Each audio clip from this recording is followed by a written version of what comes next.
Salut à tous, j'espère que vous allez bien. Alors du coup, comme prévu, je vais répondre à vos questions. Je vous avais demandé de m'envoyer des questions sur Insta, vous étiez nombreux à m'en envoyer. Et du coup, on va aller faire ça. Alors Gianni.ns qui me pose une question. Bonjour, je voudrais savoir si tes vidéos sont préparées à l'avance au lifestyle ou au moment du tournage. Mais en fait, il y a un peu des deux. Des fois, je filme la vie telle qu'elle est, et des fois, je réfléchis à des effets ou à des plans. En fait, ça dépend de tout. Mais souvent, les vidéos lifestyle, c'est préparé, mais à une moindre mesure. C'est pas comme un film où on peut faire un scénario. Souvent, je prends sur le vif. Noito79 qui me demande quel logiciel j'utilise. J'utilise les logiciels que tout le monde utilise, je pense, comme la suite Adobe. Muska ZN, est-ce qu'il y a du temps pour profiter un peu du pays quand tu vas filmer à l'étranger? Généralement pas trop, je pourrais pas profiter comme si je suis un touriste. Je vais toujours filmer en fait. Je vais toujours filmer parce qu'en fait plus tu as de plans, plus tu peux te permettre de garder les meilleurs plans. Mais après bien sûr, je profite. Et après comme je vous l'ai dit, moi quand je travaille, je prends du plaisir. Ça fait là dernièrement justement quand je suis parti en Guinée, en fait quand je me balade, je fais plein de photos et ça me fait plaisir. Pour moi, je profite quoi. Jules DNL qui me dit poster une vidéo de bonne qualité sur Insta.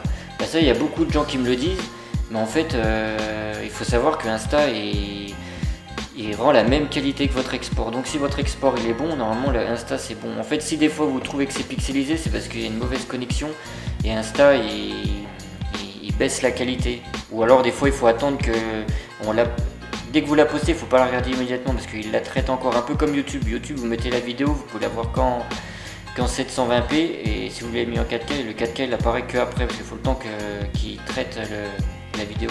Il y a Marwan Bou qui me dit est-ce que je fais des vidéos pour des produits? Bien sûr, en fait, comme je l'ai dit, en fait j'ai des locaux que je vous présenterai prochainement avec un studio photo où justement on fait de la production vidéo, mais pas seulement pour des vidéos lifestyle, c'est bien plus large ce qu'on fait. On fait des vidéos d'entreprise, des shootings photos pour entreprise, des packaging produits, c'est vraiment un échantillon très large.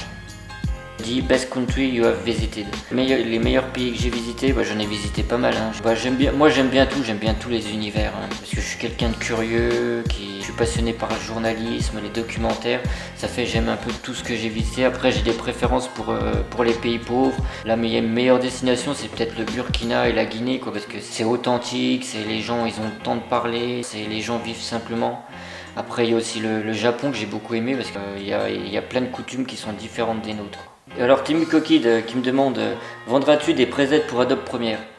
Alors c'est prévu que je fasse des luttes, pour ceux qui connaissent, pour des presets de retouche d'image.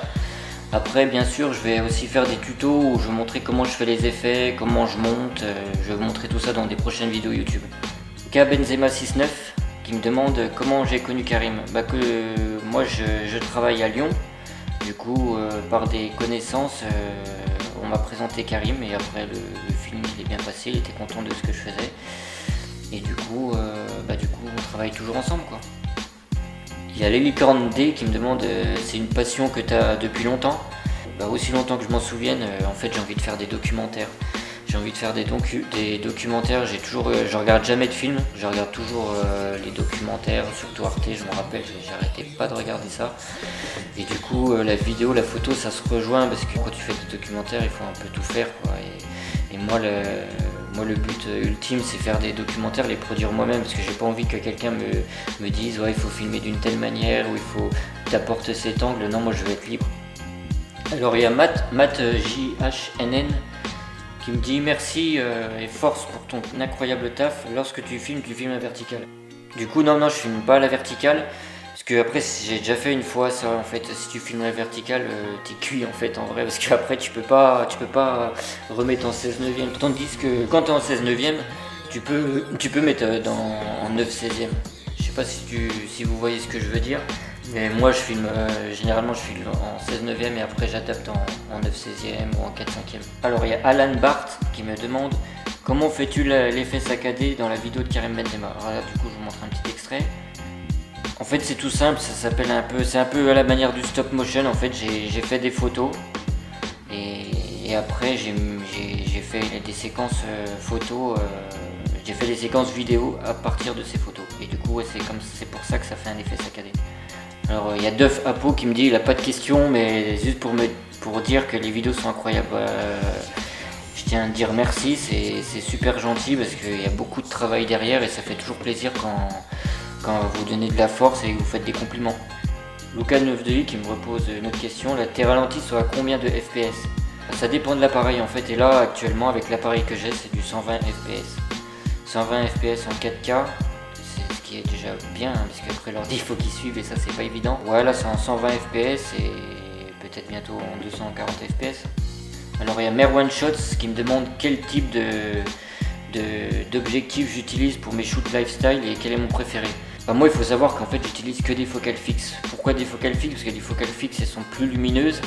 Du coup j'ai plusieurs focales fixes pour répondre à toutes les valeurs de plan. Du coup j'ai un 24 mm, un 50 mm, un 85, un 100 mm macro. En fait ma préférée, j'ai pas de préférée, ça dépend des circonstances. Mais si je devrais en garder qu'une, ce serait le 50 mm parce que c'est la valeur médiane qui répond, avec lequel on peut faire le plus de trucs possible. Alors quelle est pour toi la qualité première pour être un bon vidéaste?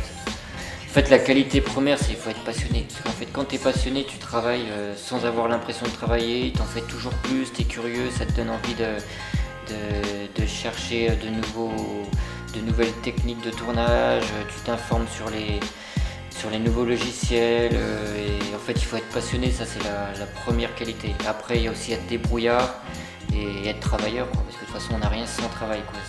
Il n'y a pas de mystère en fait. Souvent on me fait des compliments, on me dit bravo, t'as un talent. Le plus important, plus que le talent, c'est le travail en fait, il faut beaucoup travailler. Il y a Bissamir, Legend, please make some video about color grading and correction. Bien sûr je vais faire des tutos et ce que je veux dire aussi justement c'est que je vais les traduire en anglais parce que c'est important maintenant pour les réseaux sociaux. Il y a RTK qui me demande quels sont tes futurs objectifs. Mes futurs objectifs c'est travailler sur des projets, des plus longs projets comme des séries, des documentaires et si Dieu veut en fait faire des documentaires pour des grands supports comme Netflix, Canal+, Arte. Kerry Delmas qui me dit pareil hein, que bravo pour mon travail, c'est super gentil, merci. Et souvent aussi je vois des gens qui sont super forts, franchement des gens qui sont super forts, je me demande comment ils font, et ils font des effets et justement ça motive, ça donne envie de faire mieux.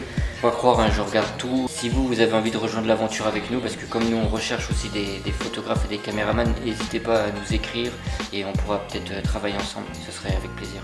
Bon, moi voilà, j'ai répondu à toutes vos questions. On se revoit très prochainement sur YouTube pour plein de vidéos tutoriels, vidéos des coulisses de tournage. Et à très bientôt. Allez, bye.